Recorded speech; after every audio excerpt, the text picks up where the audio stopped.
Chapter 7, The Interior of the Musketeers.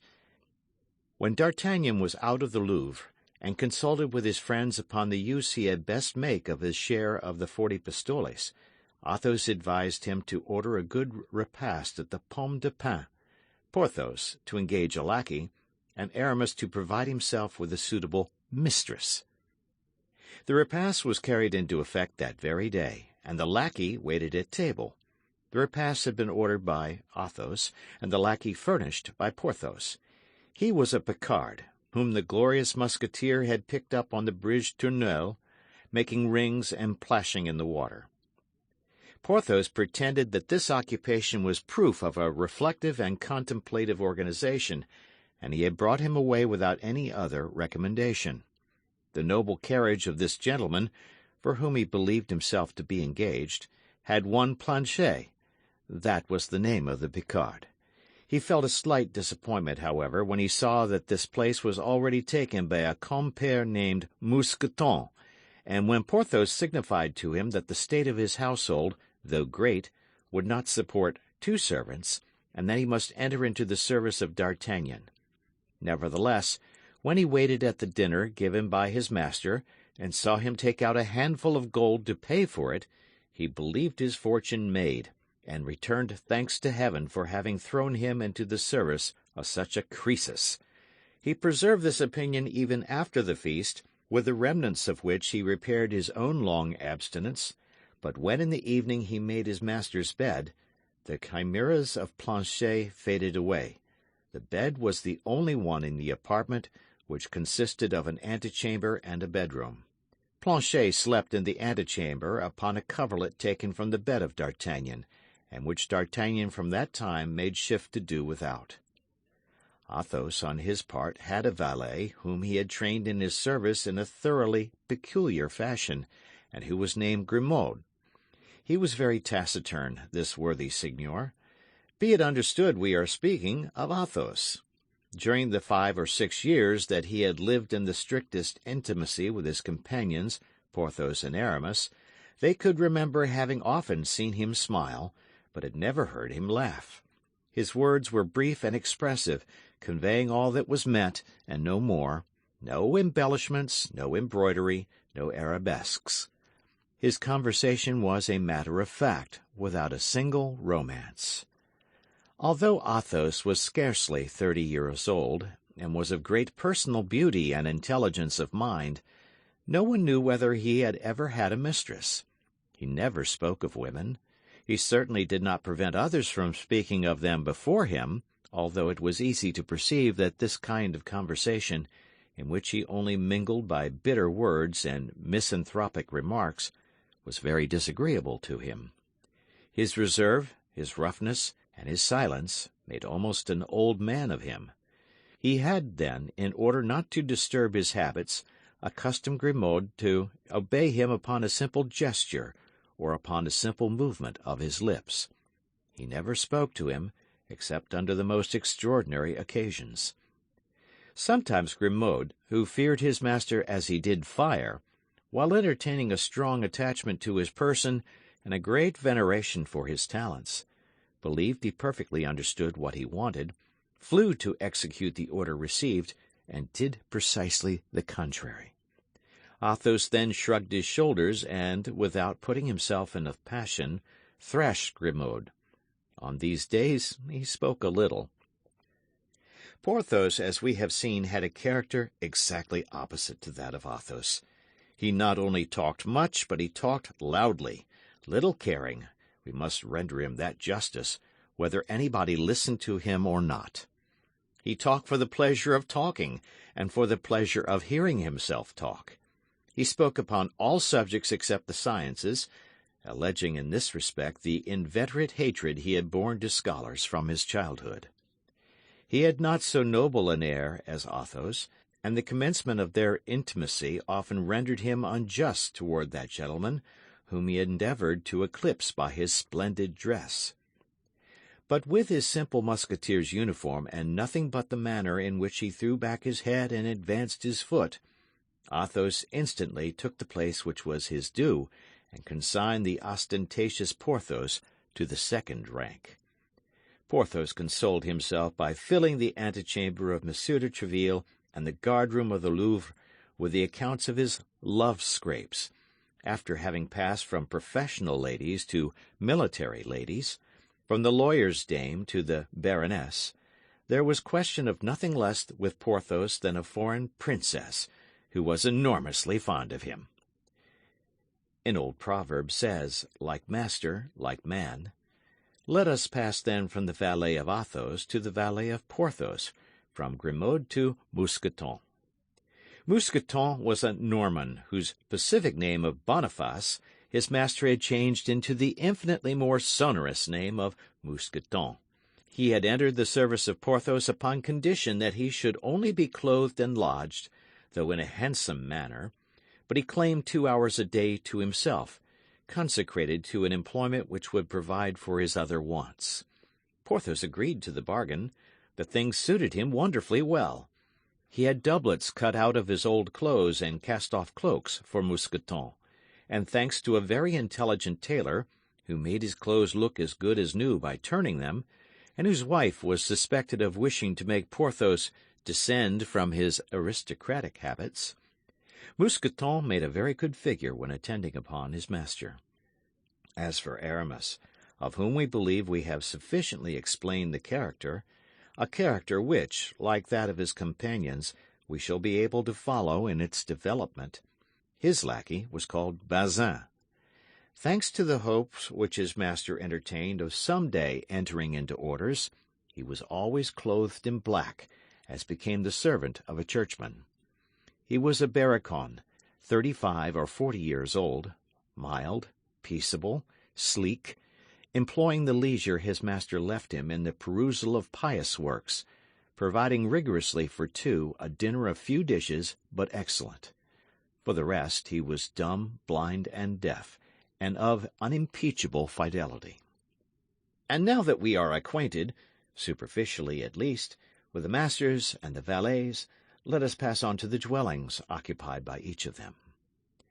Athos dwelt in the Rue Ferrou, within 2 steps of the Luxembourg. His apartment consisted of 2 small chambers, very nicely fitted up, in a furnished house, the hostess of which, still young and still really handsome, cast tender glances uselessly at him. Some fragments of past splendor appeared here and there upon the walls of this modest lodging. A sword, for example, richly embossed, which belonged by its make to the times of Francis I, the hilt of which alone, encrusted with precious stones, might be worth 200 pistoles, and which nevertheless, in his moments of greatest distress, Athos had never pledged or offered for sale. It had long been an object of ambition for Porthos. Porthos would have given 10 years of his life to possess this sword. One day, when he had an appointment with the duchess, he endeavored even to borrow it of Athos. Athos, without saying anything, emptied his pockets, got together all his jewels, purses, aiguillettes, and gold chains, and offered them all to Porthos. But as to the sword, he said it was sealed to its place and should never quit it until its master should himself quit his lodgings. In addition to the sword, there was a portrait representing a nobleman of the time of Henry III, dressed with the greatest elegance, and who wore the Order of the Holy Ghost, and this portrait had certain resemblances of lines with Athos, certain family likenesses which indicated that this great noble, a knight of the Order of the King, was his ancestor. Besides these, a casket of magnificent gold-work, with the same arms as the sword and the portrait, formed a middle ornament to the mantelpiece, and assorted badly with the rest of the furniture.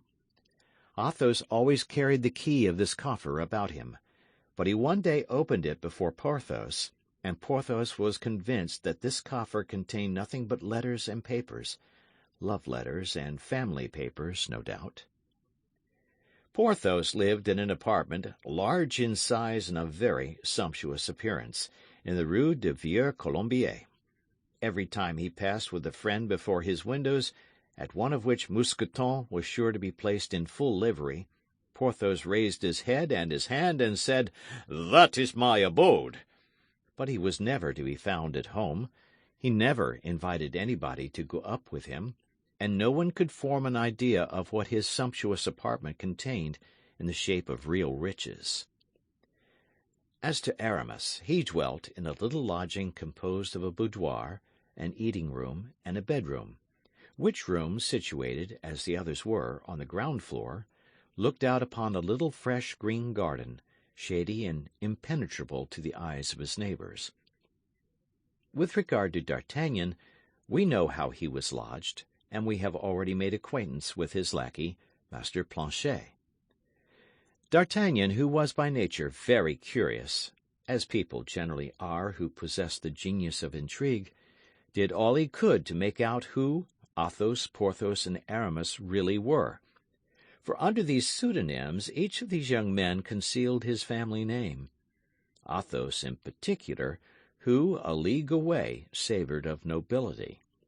He addressed himself then to Porthos to gain information respecting Athos and Aramis, and to Aramis in order to learn something of Porthos. Unfortunately, Porthos knew nothing of the life of his silent companion but what revealed itself. It was said Athos had met with great crosses in love, and that a frightful treachery had forever poisoned the life of this gallant man. What could this treachery be? All the world was ignorant of it. As to Porthos, except his real name, as was the case with those of his two comrades, his life was very easily known. Vain and indiscreet, it was as easy to see through him as through a crystal. The only thing to mislead the investigator would have been belief in all the good things he said of himself.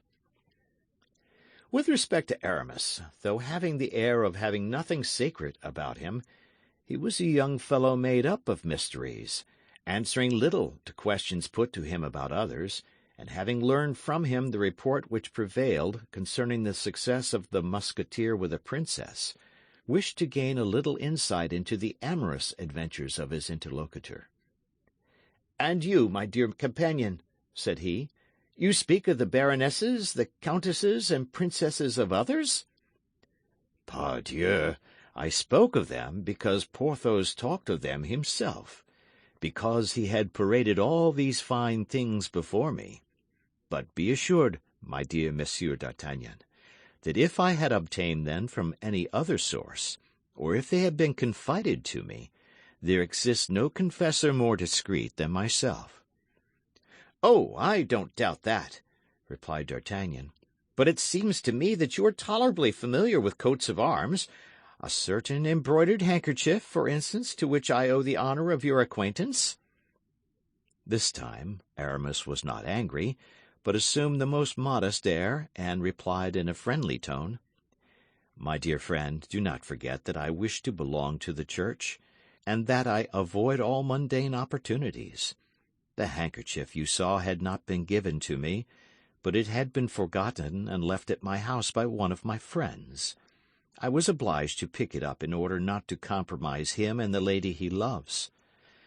As for myself, I neither have, nor desire to have, a mistress, following in that respect the very judicious example of Athos, who has none any more than I have." "But what the devil! You are not a priest, you are a musketeer." "A musketeer for a time, my friend. As the cardinal says, a musketeer against my will, but a churchman at heart, believe me. Athos and Porthos dragged me into this to occupy me. I had, at the moment of being ordained, a little difficulty with... but that would not interest you, and I am taking up your valuable time." "Not at all. It interests me very much," cried D'Artagnan, "and at this moment I have absolutely nothing to do." "Yes, but I have my breviary to repeat," answered Aramis, "then some verses to compose, which Madame d'Aiguillon begged of me. Then I must go to the Rue Saint-Honoré in order to purchase some rouge for Madame de Chevreuse. So you see, my dear friend, that if you are not in a hurry, I am very much in a hurry." Aramis held out his hand in a cordial manner to his young companion, and took leave of him. Notwithstanding all the pains he took, D'Artagnan was unable to learn any more concerning his three new-made friends. He formed, therefore, the resolution of believing for the present all that was said of their past, hoping for more certain and extended revelations in the future. In the meanwhile, he looked upon Athos as an Achilles, Porthos as an Ajax, and Aramis as a Joseph.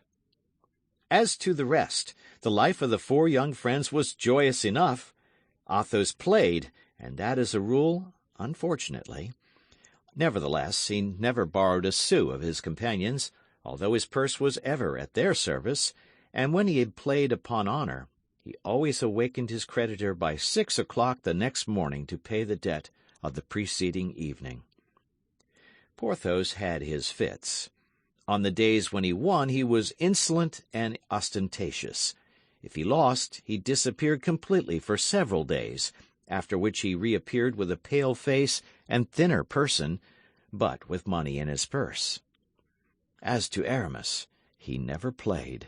He was the worst musketeer and the most unconvivial companion imaginable. He had always something or other to do. Sometimes in the midst of dinner, when everyone, under the attraction of wine and in the warmth of conversation, believed they had 2 or 3 hours longer to enjoy themselves at table, Aramis looked at his watch, arose with a bland smile, and took leave of the company, to go, as he said, to consult a casuist with whom he had an appointment. At other times he would return home to write a treatise, and requested his friends not to disturb him.